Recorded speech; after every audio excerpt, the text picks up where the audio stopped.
Magandang araw uli mga idol. Ito yung continuation ng video na ginawa naming renovation doon sa din area na dapat sana last part na. Kaya lang nagkaroon ng additional na ayusin yung baseboard at magre-rebarnish kami. Tapos magdadagdag ng cabinet at saka yung mga shelvings pa. So ayun. At yun ang ipagpapatuloy natin mga idol. At para malaman pa niyo yung mga susunod, kung ngayon lang kayo nakaabutan ng channel kong ito, ay pwede naman po kayo mag-subscribe mga idol, wala po namang bayad dyan.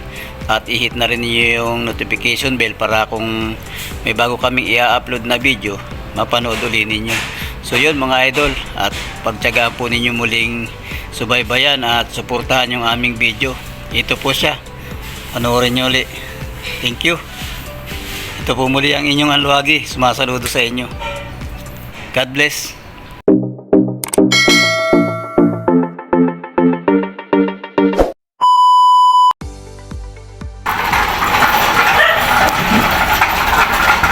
Yan, destinasyon namin Makati. Barnis kami mga idol. Ayun, unahin natin itong cabinet na ito. Black ang pintura niyan, gagawa namin yan ng enclosure na salamin. Ayan o, naikabit na nila yung pinaka guide. Ayan o, ayan. Tapos ando na sa labas, ina-assemble na yung mga isasara dyan. Mirror talaga yun, tapos ampre may aluminum. Yan naman mga idol yung sliding panel door, yung mirror. Ayan o, bali 4 na piraso yan. Ang ginagamit nilang frame dyan yung aluminum na powder coated. Black yun mga idol. At yan o, sa lukuyan nilang ina-assemble pa. Yan ang ilalagay dun sa pinaka wardrobe sa cabinet. Tinatabas nila yung salamin para dun sa sliding. Yan. Yan nga natin. Ignorante tayo dyan. Ignorante tayo dyan. Yan, yan. Gising nga. Basic sa kanya yan. Na, kagaling. Ayos o. Hindi humihinga yan. Yan, nakat na. Uy. Hatiin sa ano yan. Hindi may gusto mirror. So,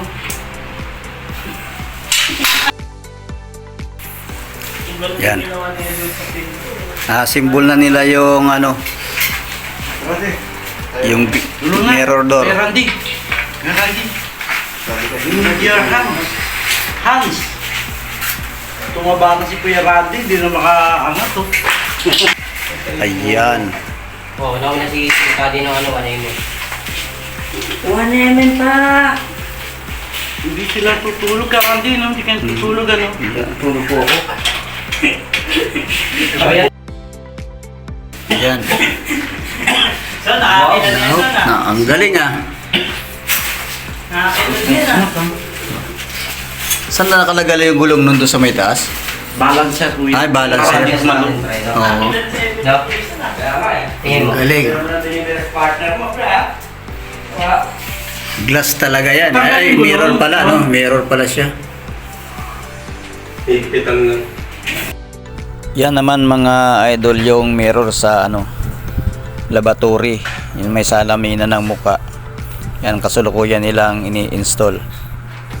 May ilaw pa yan sa ibabaw. Okay na rin mga idol yung ating enclosure ng shower area. Na-install na rin nila. Tempered glass yan. Ayan o. Kaya akala mo walang pintuan, walang enclosure. Kasi clear glass lahat yung ginamit natin dyan. Ayan o. Marble yung ating ano, wall dyan. Yan, yung mga luma na yan eh. Dati na yan nung ating renovate. Kaya nilalagyan lang natin na enclosure ngayon kasi nababasa nga yung bantan labas pag may nagsa-shower. So ayan, okay na. O ganda, di ba? Ito naman yung sliding glass door ng wardrobe cabinet. Oh, ayan. Na-install na rin nila, tapos na.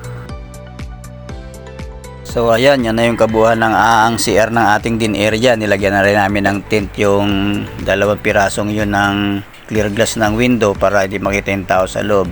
Tsaka ayan, tapos na yung ating mirror sa laboratory area. Yan, may hilamusan. Ayan, kitang kita ka na dyan kapag dyan ka naghihilamos. So yan, ayan, yan. Saka yung enclosure ng shower area okay na. Ayan mga idol, dito naman tayo ngayon sa varnish. Tapos na tayo dun sa salamin.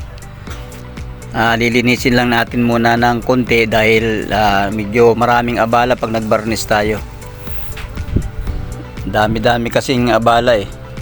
Ayan, kailangan naming matapos ito at makalipat tayo dun sa may kabila.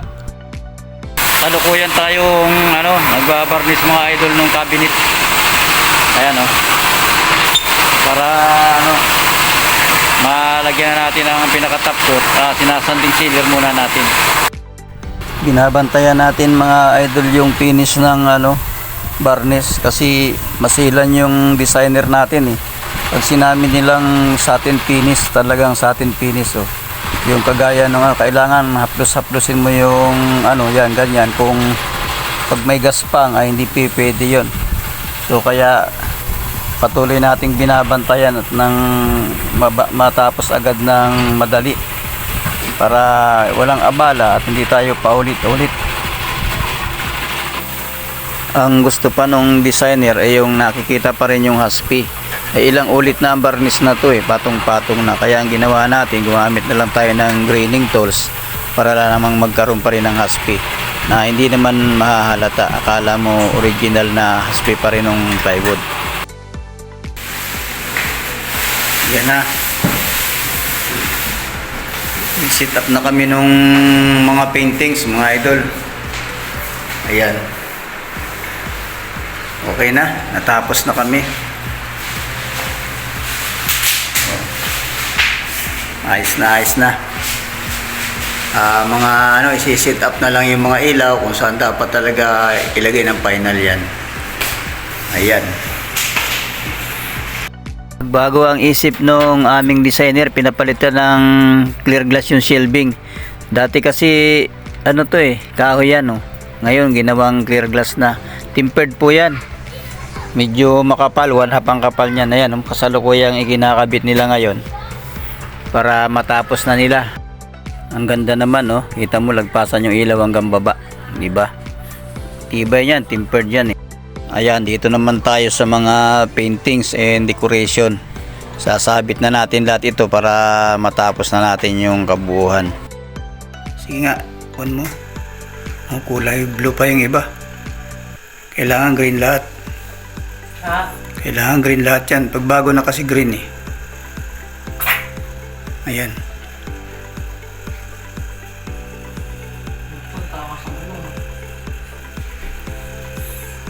Galing may orasan pa siya.